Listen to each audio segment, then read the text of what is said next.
الحمدللہ نحمدہ ونصلی علی رسولہ الکریم۔ آج انشاءاللہ میں دوسرے پارے کے کچھ اہم احکامات آپ کے سامنے بیان کروں گا۔ خلاصے کے طور پر اللہ سے دعا ہے اللہ صحیح طرح سے کہنے کی، سننے کی، سمجھنے کی اور پھر عمل کی توفیق عطا فرمائے۔ دوسرا پارہ جو شروع ہوتا ہے سیقول السفہاء من الناس ما ولاہم عن قبلتہم التی کانوا علیہا۔ رسول اللہ صلی اللہ علیہ وسلم کو حکم دیا گیا کہ بیت المقدس سے اپنے رخ کو تبدیل کر کے بیت اللہ کی طرف رخ کر دیں، کعبہ کی طرف رخ کر دیں۔ تو چونکہ بیت المقدس جو فلسطین میں ہے یہود و نصارہ کا بھی قبلہ رہا ہے وہ، تو اس پہ یہودیوں نے، عیسائیوں نے بہت شور مچایا کہ انہوں نے تو ابراہیم کے قبلے ہی کو چینج کر دیا ہے۔ اس پہ یہ آیات نازل ہوئیں کہ یہ بے وقوف لوگ ہیں جو کہیں گے کہ ان کو قبلے سے کس نے پھیر دیا۔ تو آپ ان کو جواب میں کہہ دیں للہ المشرق والمغرب، بھئی اللہ کے لیے مشرق مغرب ہے، جہاں چاہے حکم دے، کوئی اسپیسیفک کوئی جگہ بذات خود مقصود تو نہیں ہوتی، مقصد تو اللہ کی اطاعت ہے۔ تو اس لیے اور پھر آگے ان آیات میں یہ بھی بتایا گیا کہ پہلا جو گھر اللہ نے اپنی عبادت کے لیے بنایا ہے وہ بیت اللہ ہے۔ کسی مصلحت سے بیت المقدس کو رکھا گیا تھا، لیکن اصل جو بنایا گیا ہے ابراہیم علیہ السلام نے وہ تو خانہ کعبہ بنایا ہے، تو اس کی تبدیلی کا اللہ تعالیٰ نے حکم دے دیا۔ اور پھر یہود و نصارہ نے جو اعتراضات کیے تو اللہ نے بتایا ان کے اعتراضات کی فکر نہ کریں، اصل جو ہے نا نیکی یہ نہیں ہے کہ تم مشرق یا مغرب کی طرف رخ پھیرو، اصل نیکی تو اللہ کی اطاعت ہے۔ تو جہاں اللہ حکم دے رہا ہے، پہلے وہاں حکم تھا تو وہاں آپ کی نماز ہو رہی تھی، اب اللہ نے یہاں کہہ دیا تو یہاں نماز ہوگی۔ اس میں اللہ نے یہ بھی بتایا یا ایھا الذین آمنوا استعینوا بالصبر والصلاۃ، بہت اہم آیت ہے، ایمان والو صبر اور نماز سے مدد طلب کرو۔ کیا مطلب؟ صبر کہتے ہیں روکنے کو، جب کوئی غم آیا کرے نا تو واویلہ نہ مچاؤ، بلکہ صبر کرو، صبر کے جو فضائل ہیں وہ سوچو۔ اور دوسری نماز میں مشغولیت، آپ جتنا نماز پڑھیں گے اللہ کی طرف آپ کی توجہ ہوگی اتنا زیادہ آپ ریلیکس ہوں گے۔ یہ باقاعدہ مشاہدے پر مبنی ایک حقیقت ہے۔ غموں میں جب انسان اللہ کو یاد کرتا ہے تو ایک عجیب لذت اسے محسوس ہوتی ہے۔ یہی وجہ ہے کہ مسلمانوں میں خودکشی کا ریشو کم ہے۔ کیسا ہی گناہ گار مسلمان ہو، غم کے موقع پر اللہ کو یاد کر ہی لیتا ہے اور اللہ تسلی اسے دے ہی دیتا ہے۔ میں نے بہت سے پریشان لوگوں کو دیکھا ہے کہ پریشانی میں اللہ کی طرف آ جاتے ہیں اور اللہ انہیں توبہ کی توفیق دے دیتا ہے اور ان کی زندگیاں چینج ہو جاتی ہیں۔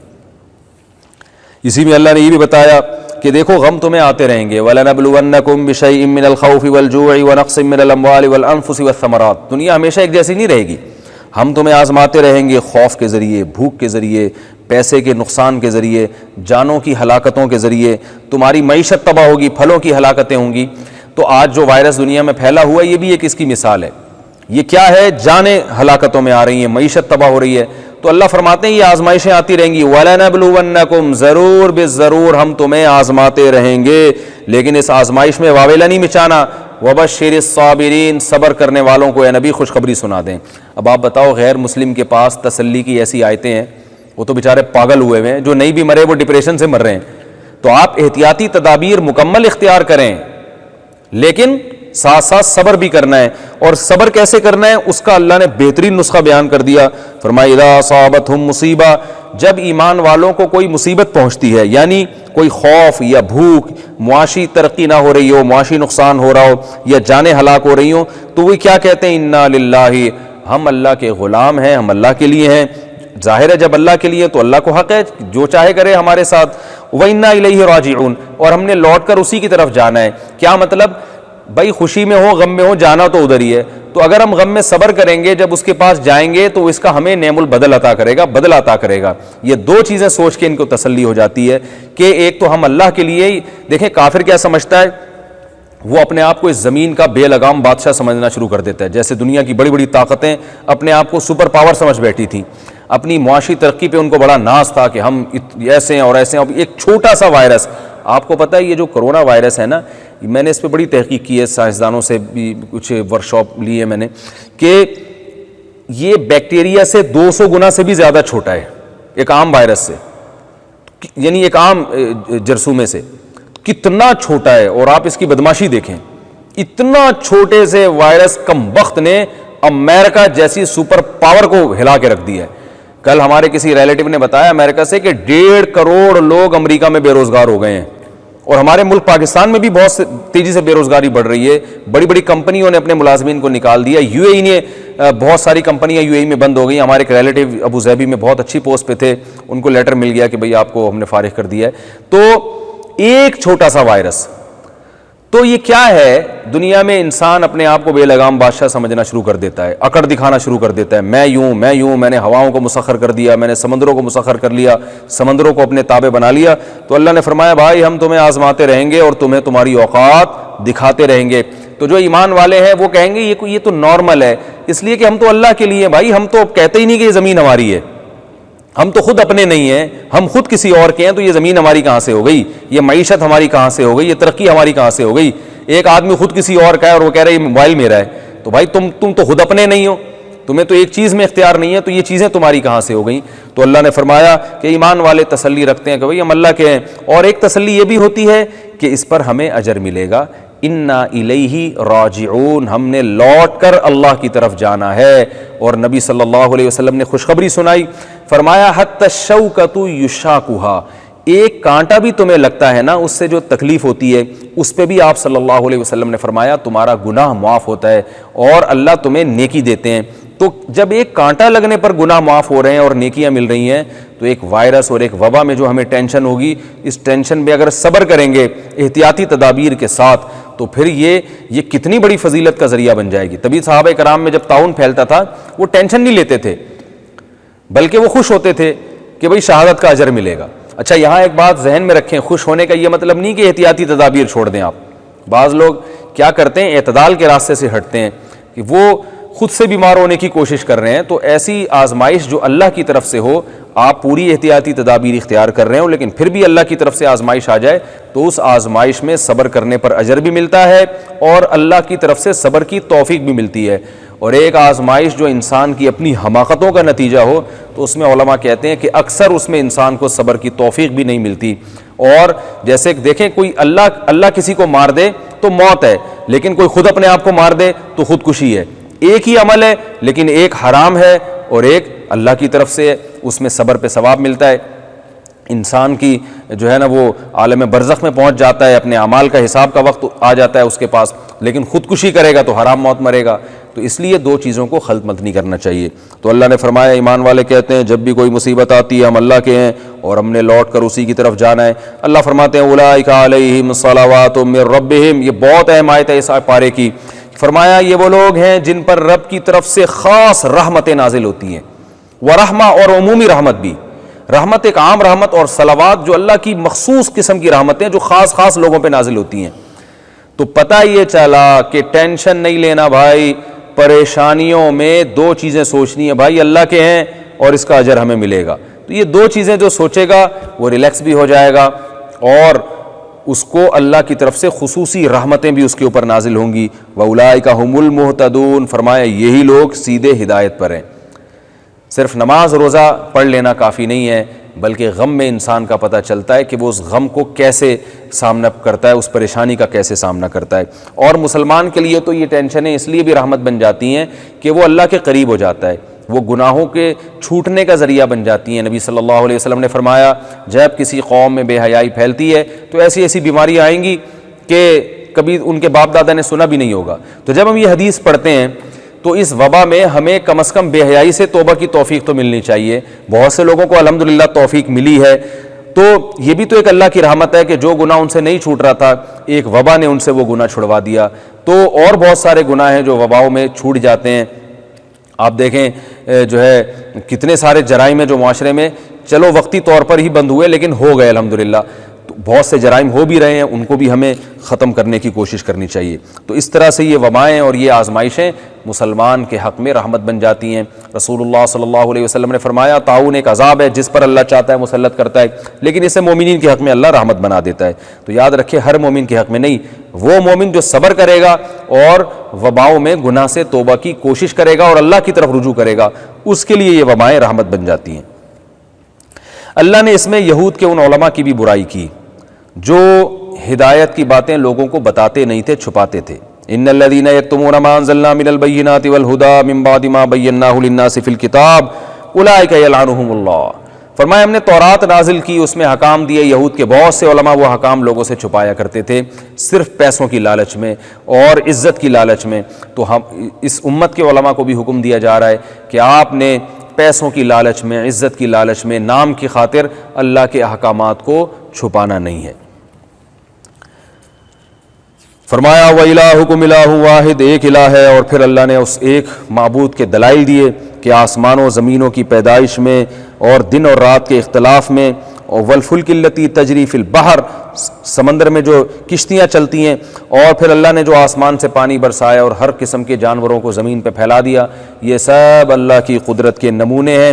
یہ سب چیزیں خود بخود نہیں ہو سکتی، کوئی ایک جانور بھی خود سے نہیں بن سکتا بھائی، یہ لاکھوں کروڑوں جانور، اور ہر ایک جانور کا الگ ڈیزائن، الگ خوراک، الگ لائف اسٹائل، اتنے طریقے اللہ نے پیدا کر دیے۔ یہ سب اللہ کے ایک ہونے کی، اس کے وجود کی اور اس کی طاقت اور قدرت کی دلیل ہے۔ تو اللہ فرماتے ہیں ایسا رب کے تو ہونا یہ چاہیے تھا کہ صرف اسی کی غلامی کرو، لیکن اللہ انسانوں سے شکایت کر رہے ہیں کہ بہت سے انسان ایسے ہیں یتخذ من دون اللہ اندادا یحبونہم کحب اللہ، بہت سے لوگ ایسے ہیں جو اللہ کے ساتھ شریک ٹھہرا لیتے ہیں اور پھر اس سے ایسے محبت کرتے ہیں جیسی محبت اللہ سے کرنی چاہیے۔ اللہ نے ہمیں یہ بھی حکم دیا کلوا مما فی الارض حلالا طیبا، کہ جو زمین میں حلال چیزیں ان کو کھاؤ، یعنی ان کے کھانے کو حلال سمجھو۔ اپنی طرف سے یاد رکھو جیسے حلال کو حرام نہیں کیا جا سکتا، ایسے ہی حرام کو حلال بھی نہیں کیا جا سکتا۔ اللہ نے اس پارے میں ایک بہت اہم آیت بھی نازل کی جس میں اسلام کے احکام بہت تفصیل سے فرمایا وَلَٰكِنَّ الْبِرَّ مَنْ آمَنَ بِاللَّهِ وَالْيَوْمِ الْآخِرِ وَالْمَلَائِكَةِ وَالْكِتَابِ وَالنَّبِيِّينَ، نیکی کیا ہے؟ اللہ، آخرت، فرشتوں پر اور کتابوں پر اور پیغمبروں پر ایمان لاؤ۔ اور اللہ نے نیکی کو بیان کیا، یہ ساری چیزیں نیت کر لیں، ہم اپنے اندر پیدا کریں گے۔ فرمایا آت المال علی حبہ، اللہ کی محبت میں تمہیں مال دینا پڑے گا۔ کس کو؟ ذوی القربہ، رشتہ داروں کو۔ تو جو آدمی اللہ کی محبت میں اپنے رشتہ داروں پہ خرچ نہیں کرتا، اللہ کی نظر میں وہ نیک نہیں ہے۔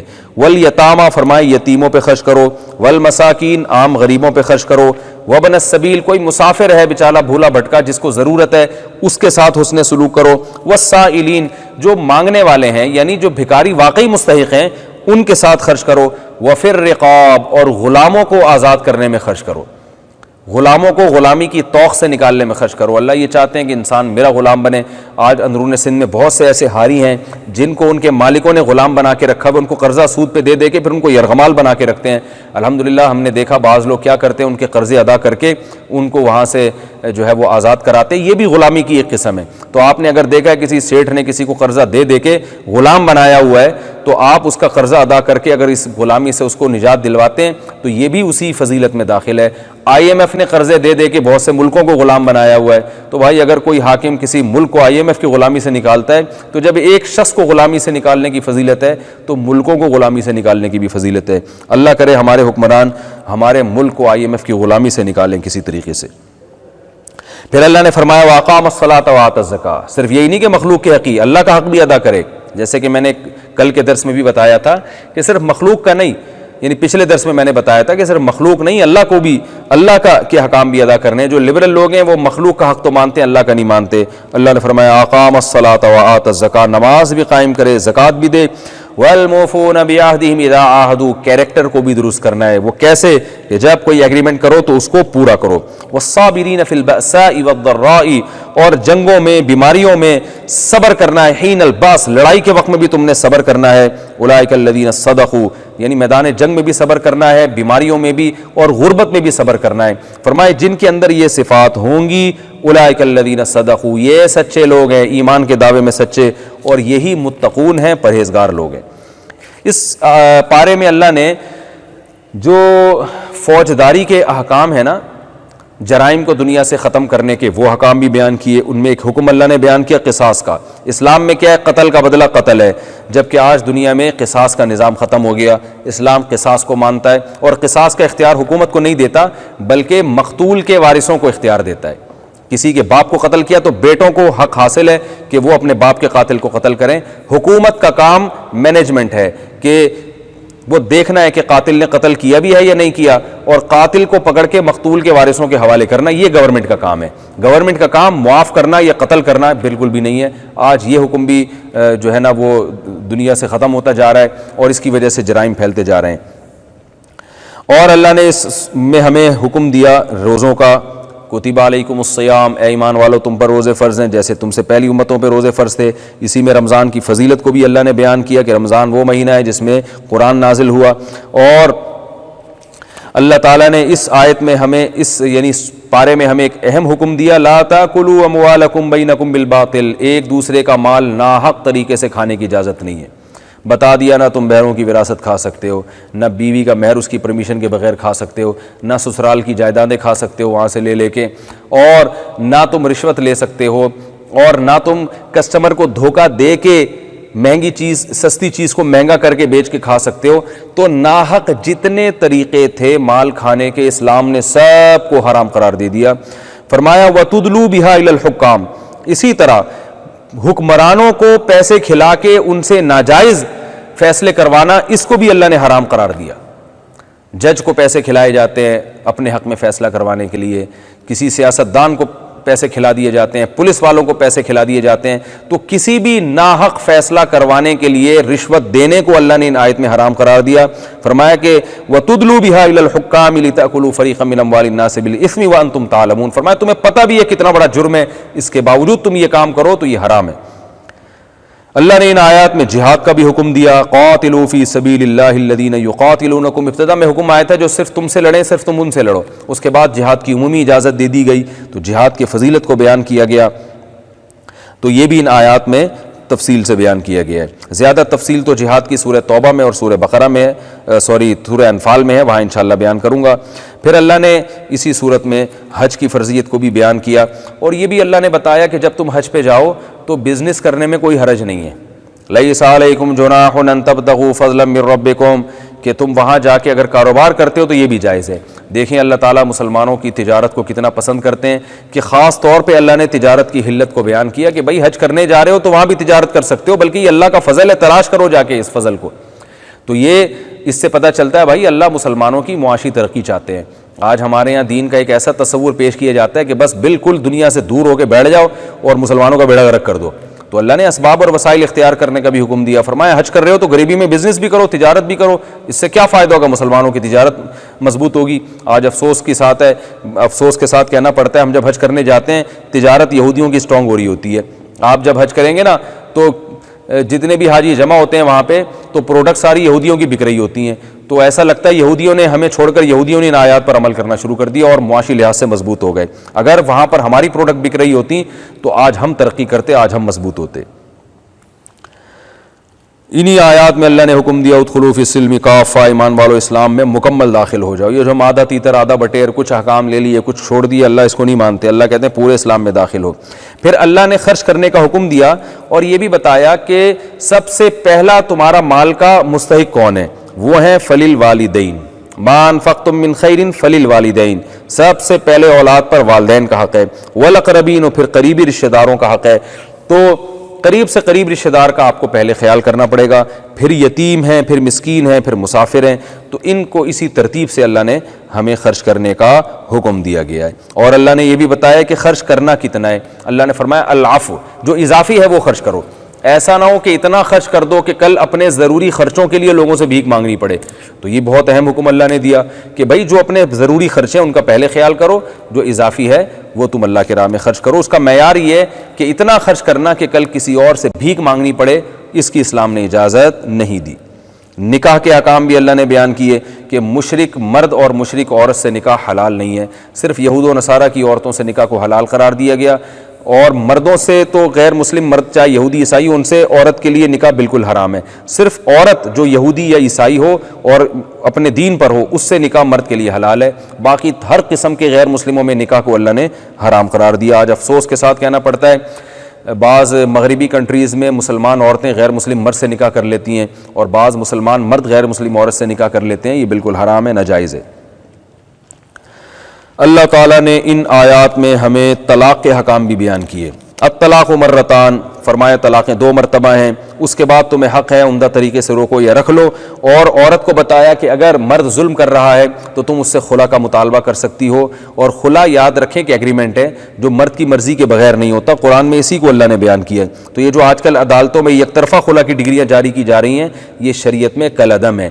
بہت کم صورتیں ہیں جن میں عدالت کا خلا معتبر ہوتا ہے، لیکن 99% جو عدالتیں خلا دے رہی ہیں وہ کالعدم ہے۔ اس لیے عدالت سے خلا لینے کے بعد کسی مفتی سے، کسی ماہر دارالفتہ سے رجوع کرنا چاہیے کہ یہ خلا شریعت میں کنسیڈر بھی ہے یا نہیں، کیونکہ اللہ نے صاف بیان کیا خلا کے بارے میں کہ فَإِنْ خِفْتُمْ أَلَّا يُقِيمَا حُدُودَ اللَّهِ فَلَا جُنَاحَ عَلَيْهِمَا فِيمَا افْتَدَتْ بِهِ، کہ اگر میاں بیوی حدود اللہ پر قائم نہیں رہ سکتے تو پھر عورت فدیہ دے کے جان چھڑائے گی، یعنی مرد کو مہر معاف کرے گی، اور یہ ایگریمنٹ ہوگا میاں بیوی کے دوران۔ افتداء ایک فدیہ کی ایگریمنٹ ہوتا ہے، تو اس طرح سے ایگریمنٹ ہوگا۔ اللہ نے اس کو فدیہ کے لفظ سے تعبیر کیا جو جانبین سے ہوتا ہے۔ اس پر پوری امت کا اجماع ہے، کسی کا بھی اس میں اختلاف نہیں، کسی مسلک کا بھی، کہ خلا کے لیے شوہر کی رضا ضروری ہے، وہ ایگریمنٹ کرے۔ سعودی عرب میں کیا ہوتا ہے کہ مرد اگر ظلم کرتا ہے تو عدالت اس کو عدالت کے کٹہرے میں لا کے زبردستی طلاق دلواتی ہے، تو طلاق کا رائٹ مرد کے پاس ہے، عدالت کے پاس نہیں ہے سوائے چند صورتوں کے۔ تو اس کی بھی معاشرے میں اصلاح کی ضرورت ہے۔ اللہ نے فرمایا طلاقیں 2 مرتبہ، اس کے بعد چاہو تو رکھو، چاہو تو روک دو، بیوی کو روک کے رکھو، لیکن اللہ نے فرمایا فَإِن طَلَّقَهَا، اگر مرد نے تیسری طلاق دے دی ہے فَلَا تَحِلُّ لَهُ مِن بَعْدُ، تو پھر یہ عورت اس تیسری طلاق کے بعد مرد کے لیے حلال نہیں ہے، یہاں تک کہ یہ عورت کسی اور مرد سے نکاح نہ کر لے۔ اور مشہور حدیث میں آتا ہے کہ مرد اس سے ہم بستری بھی کرے۔ آگے اللہ فرماتے ہیں فَإِن طَلَّقَهَا، کہ اگر وہ دوسرا مرد پھر طلاق دے دے اس عورت کو تو فلا جناح علیہما ان یتراجعا، کہ پھر اس بیوی اور پہلے شوہر کے لیے جائز ہے کہ وہ نکاح کر لیں۔ اس کو شرعی حلالہ کہا جاتا ہے۔ یہ اگر ایگریمنٹ کے ساتھ ہو تو حرام ہے، اور اس پر حدیث میں لعنت وارد ہوئی ہے۔ اگر ایگریمنٹ کے بغیر ہے تو بالکل حلال ہے، قرآن میں اس کا تذکرہ ہے۔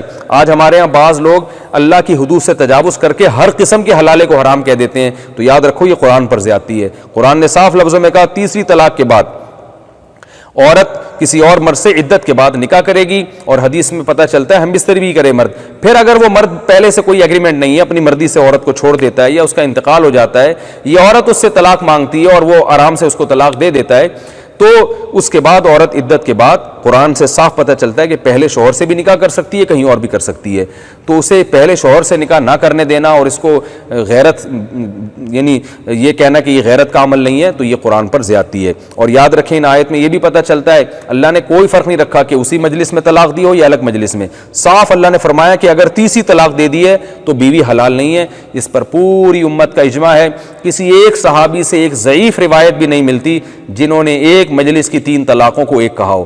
تو اس بارے میں قرآن نے بہت وضاحت سے، اور سورہ طلاق میں تو اور زیادہ وضاحت سے بیان کر دیا۔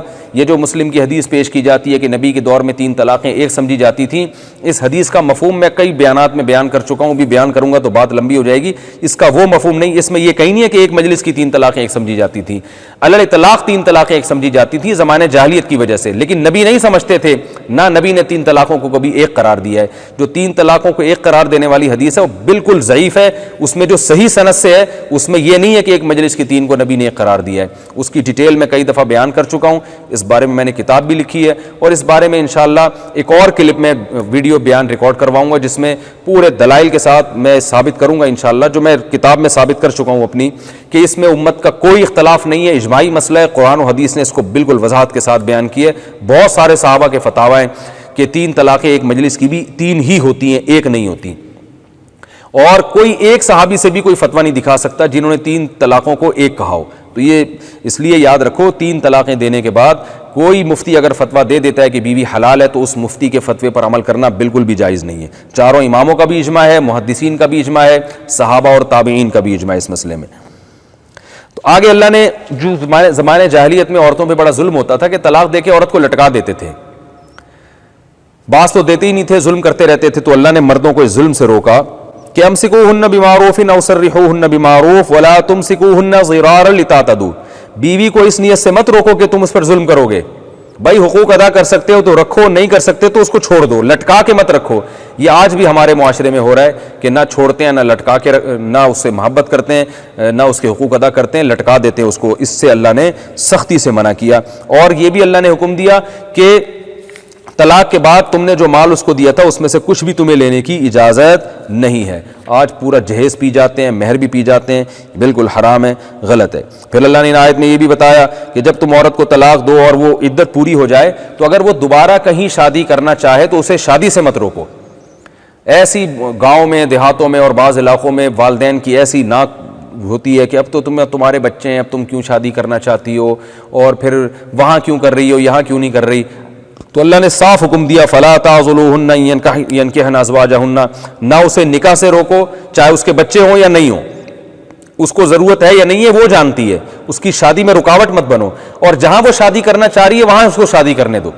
بعض دفعہ تو شادی نہیں کرنے دیتے، میرے پاس فون آتے ہیں، خاتون کا فون آیا کچھ دن پہلے، میں 40 سال کی ہو گئی اور میرے والد میرے نکاح میں دلچسپی نہیں لے رہے، اور میں خود جب ابا کو بتاتی ہوں میں وہاں کرنا چاہتی ہوں تو مجھ پہ غصہ ہوتے ہیں، تم شرم نہیں ہے، تم میں حیا نہیں ہے، لڑکیاں خود سے اپنے منہ سے بولنے لگی ہیں، کیسا زمانہ آ گیا ہے۔ تو یہ حرام ہے بھائی، اللہ نے اجازت دی ہے کہ جہاں وہ نکاح کرنا چاہے اس کو نکاح کرنے دو، اور نکاح بھی کرنے دو، نکاح سے بھی مت روکو۔ اور فرمایا ذالک یوعظ بہ من کان منکم یؤمن باللہ والیوم الآخر، یہ نصیحت ان لوگوں کو کی جا رہی ہے جو آخرت پر اور اللہ پر ایمان رکھتے ہیں۔ کیا مطلب؟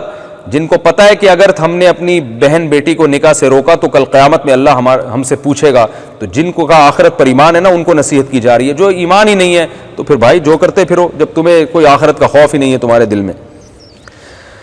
انہی آیات میں اللہ نے یہ بھی بتایا کہ مائیں اپنے بچوں کو 2 سال تک دودھ پلائیں، یعنی پلا سکتی ہیں، پلانے کی اجازت ہے۔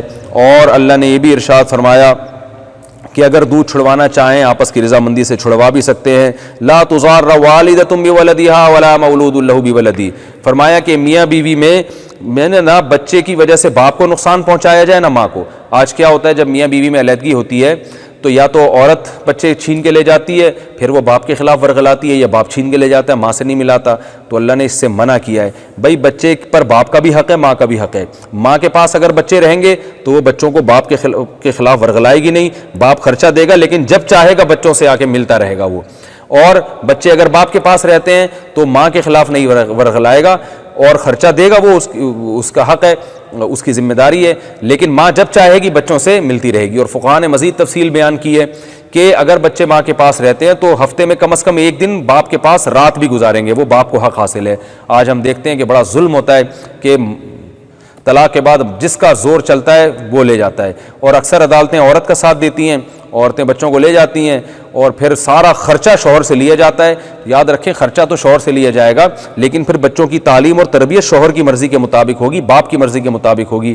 مائیں اپنی مرضی سے اسکول میں بھی داخل کر رہی ہیں، اس میں باپ کا کوئی مشورہ نہیں ہوتا، بس پیسے اس سے عدالت سے لے رہی ہوتی ہیں، حتیٰ کہ عدالت میں ملوانے کا خرچہ بھی باپ کو دینا پڑتا ہے۔ یہ ظلم ہے، یہ غلط ہے، اور وہ 2 مہینے میں 2 دفعہ منہ دکھائی کہ بھاری بھرکم رقم دے رہا ہوتا ہے۔ یہ ظلم ہے معاشرے میں جو باپ پر ہو رہا ہے، جس کے خلاف آواز اٹھانی چاہیے۔ اور اگر کوئی ماں پہ ظلم کرتا ہے تو یہ بھی غلط ہے۔ تو اللہ نے بتا دیا لا تضار والدۃ بولدہا ولا مولود لہ بولدہ، نہ ماں کو نقصان پہنچایا جائے گا بچوں کی وجہ سے اور نہ باپ کو نقصان پہنچایا جائے گا بچوں کی وجہ سے۔ اللہ نے عدت کے حکام بیان کیے ان آیات میں کہ جس عورت کے شوہر کا انتقال ہو جائے تو 4 مہینے 10 دن اس پر عدت واجب ہے۔ آج یہ بھی عدت معاشرے سے ختم ہو گئی ہے، عورتیں شوہر مر جاتا ہے تو گھر سے نکل جاتی ہیں، سفر کرتی ہیں، جی ہم گاؤں جا رہی ہیں، منہ دیکھنے کے لیے شوہر کا جا رہی ہیں، پھر بعض لوگوں نے 40 دن کی عدت بنا لی۔ صاف اللہ نے قرآن میں ذکر کیا بھئی جیسے ہی اور شوہر کے مرنے کی اطلاع آئے، جس گھر میں عورت شوہر کے ساتھ رہا کرتی تھی اسی گھر میں فوراً عورت پہ جانا واجب ہے، اور 4 مہینے 10 دن تک اس پر زینت اختیار کرنا بھی حرام ہے، اور گھر سے نکلنا شدید ضرورت کے بغیر، ہاں کچھ ضرورت ہو مجبوری ہو الگ بات ہے۔ مجبوری کسی کے جنازے میں شرکت، کسی کی شادی بیاہ میں جانا، یہ شرعی مجبوری نہیں ہے۔ شرعی مجبوری یہ ہے بیمار ہو گئی، ہاسپٹل جانے کی ضرورت ہے، ڈاکٹر گھر میں نہیں آ رہا، یا کوئی لیڈی ڈاکٹر نہیں ہے، مجبوری میں بیماری ایک شرعی عذر ہے۔ یا کھانے پینے کی محتاج ہو گئی اور کوئی کمانے والا نہیں ہے، شوہر نے اتنی وراثت نہیں چھوڑی کہ گھر چلا سکے، تو ایسی مجبوری میں ملازمت کرنے کی بھی گنجائش ہے، کیونکہ روٹی اور علاج تو انسان کی بنیادی ضرورت ہے۔ اس کے علاوہ جو آج کل عورتیں نکل جاتی ہیں، جی میں چمونی آپا کے جا رہی ہوں ملاقات کرنے کے لیے، ان کی بھابھی آئی ہوئی ہے ملنے کے لیے، آج ان کی بچی کی منگنی، آج فلانے کا انتقال ہو گیا، یہ چیزیں ایسی ہیں، ان کے لیے عورت کے لیے نکلنا حرام ہے، ناجائز ہے۔ اللہ نے صاف لفظوں میں 4 مہینے 10 دن جو 130 دن بنتے ہیں اس پر عورت پر عدت کرنا واجب ہے۔ اللہ نے ان آیات میں جہاد کی بھی بتایا کہ بنی اسرائیل پر جہاد فرض ہوا تھا اور وہ موت سے ڈرتے تھے، اللہ نے ان کو وہیں مار دیا، پھر زندہ زندہ کیا, اللہ نے بتایا دیکھو موت زندگی میرے ہاتھ میں, پھر ان کو حکم دیا کہ جاؤ جا کے اللہ کی راہ میں لڑو. پھر وہ لڑے تو پھر وہ لیت و لال سے کام لینے لگے کہ ہم کیسے لڑیں گے, ہم یوں جو ہے نا ہمارے کوئی امیر نہیں ہے. تو وقت کے نبی نے ایک طالوت کو بادشاہ بنا دیا, امیر بنا دیا. تو پھر کہنے لگے یہ تو غریب آدمی ہم پہ امیر کیوں بن گیا. تو پھر اللہ نے نبی نے بتایا کہ اللہ نے ان کو علم اور جسم میں تم پہ فضیلت دی ہے. پتہ یہ چلا کہ کمانڈر کے لیے جسم بھی مضبوط ہونا چاہیے اور نالج بھی ہونی چاہیے. جس کے پاس نالج نہیں ہے اور جسم مضبوط نہیں ہے وہ کمانڈر نہیں بن سکتا فوج کا. اس سے بھی فقہاء نے تو یہاں تک بیان کیا ہے کہ آپ کے پاس ایک فوج کے کمانڈر بنانے کے لیے ایک نیک آدمی ہے لیکن اس کے پاس تجربہ نہیں ہے, نالج نہیں ہے, اور ایک جو ہے نا فاسق و فاجر ہے مگر تجربے کار ہے اور لڑ سکتا ہے. تو فقہاء نے بیان کیا کہ جو فاسق فاجر ہے نا, چونکہ وہ تجربے کار ہے اور نالج ہے اس کے پاس, اس کو امیر بنایا جائے گا. تو اسباب کو اختیار کرنے کا ہماری شریعت نے حکم دیا ہے, اس لیے کہ یہ جو نیک آدمی ہے اس کو جنگ کا پتہ نہیں ہے, نقشوں کا پتہ نہیں ہے, زمانے کے حالات نہیں جانتا, تو یہ مروا دے گا اتنی پوری فوج کو. تو دیکھیں داؤد علیہ السلام کو اللہ نے زمین میں جب خلافت دی ہے تو لوہے ان کے ہاتھ میں پگھلائے اللہ تعالیٰ نے تاکہ وہ لڑائی کر سکیں. تو اسباب اور وسائل ان کو دیے ہیں اللہ تعالیٰ نے. تو دنیا دار الاسباب ہے, یہ اسباب سے چلتی ہے. آج ہمارے یہاں لوگ کہتے ہیں بس سب کچھ دعاؤں سے ہو جائے گا, ایسا نہیں ہے. اگر جو ہے دعاؤں سے ہوتا تو اللہ یہ نہیں بتاتے کہ طالوت کو ہم نے کمانڈر اس لیے بنایا کہ علم بھی زیادہ اور جسم بھی مضبوط. تو کمانڈر خود ہی بیچارہ اگر مدد کے محتاج ہو, اس کو جنگ میں لے کے جا رہے ہیں تو بیچارہ تھر تھر کانپ رہا ہے, تو دل مضبوط نہیں ہے تو وہ کیا کمانڈ کرے گا. تو تقویٰ بھی ضروری ہے لیکن ساتھ ساتھ اسباب و وسائل بھی ضروری ہیں. ہاں جو کمانڈر متقی بھی ہو اور یہ اس کے پاس اسباب بھی ہوں, نالج بھی ہو, صحت بھی ہو, ٹریننگ بھی ہو, تجربہ بھی ہو, اس کو اللہ جلدی کامیابی عطا کریں گے. اور جس میں تقویٰ نہیں ہے, صرف اسباب و وسائل ہیں, اس کی کامیابی میں تاخیر ہو سکتی ہے, اس میں اللہ کی مدد دور ہو سکتی ہے. لیکن اسباب اور وسائل بھی بہرحال ضروری ہیں. یہ فقہاء نے بیان کیا ہے کہ سلطان یعنی جو کمانڈر بنانے کے لیے فوج کا صرف تقویٰ کافی نہیں ہے, انہوں نے بیان کیا ہے کہ صلاحیت کا ہونا بہت ضروری ہے. تو اللہ تعالیٰ نے پھر طالوت کے ذریعے فتح عطا فرمائی. اسی میں داؤد علیہ السلام بھی تھے جو کمانڈر تھے, بڑی بے جگری سے لڑے. انہوں نے دشمن کے جو امیر تھا جالوت اس کو قتل کر دیا, بہادری دکھائی. تو اللہ نے آپ کو علم اور حکمت عطا کی, نبوت عطا کی, اور داؤد علیہ السلام کو اللہ نے زمین کا بادشاہ بنا دیا. اب دیکھیں داؤد علیہ السلام میں صرف تقویٰ نہیں تھا, اسباب و وسائل اختیار کیے, جنگی مہارت جانتے تھے, لڑنا جانتے تھے. تو میدان جنگ میں جا کے دشمن کے بادشاہ کو, کمانڈر کو قتل کیے جا کے. یہ صلاحیتیں تھیں جس کی وجہ سے اللہ نے خلافت دی ہے. آج ہمارے پاس صلاحیتیں ہیں نہیں اور ہم خلافت کی باتیں کرتے ہیں اور یہ کہتے ہیں کہ ہم یہ بھی کر لیں گے, یہ بھی کر لیں گے. ہم نے بڑے بڑے علماء سے سنا ہے کہ بہت سے مسلمانوں کی حالت یہ ہے کہ ان کے پاس اگر حکومت آ گئی نا, نیک تو بہت ہیں مگر حکومت چلانے کی صلاحیت نہیں ہے. کہتے ہیں کہ اگر ان کے پاس حکومت آ گئی تو یہ جو رہی صحیح حالت ہے نا وہ بھی نہ تباہ ہو جائے ہمارے ملک کی. تو بعض لوگوں میں یہ بھی ہے. تو دونوں چیزیں آپ نے دیکھنی ہے, صلاحیت بھی ہو اور تقویٰ اور للہیت بھی ہو. اللہ تعالیٰ سے دعا ہے اللہ ہمیں جو کچھ ہم نے کہا سنا اس میں کمی کوتاہی معاف فرمائے اور ان آیات پر دل و جان سے عمل کی توفیق عطا فرمائے. وما علینا الا البلاغ.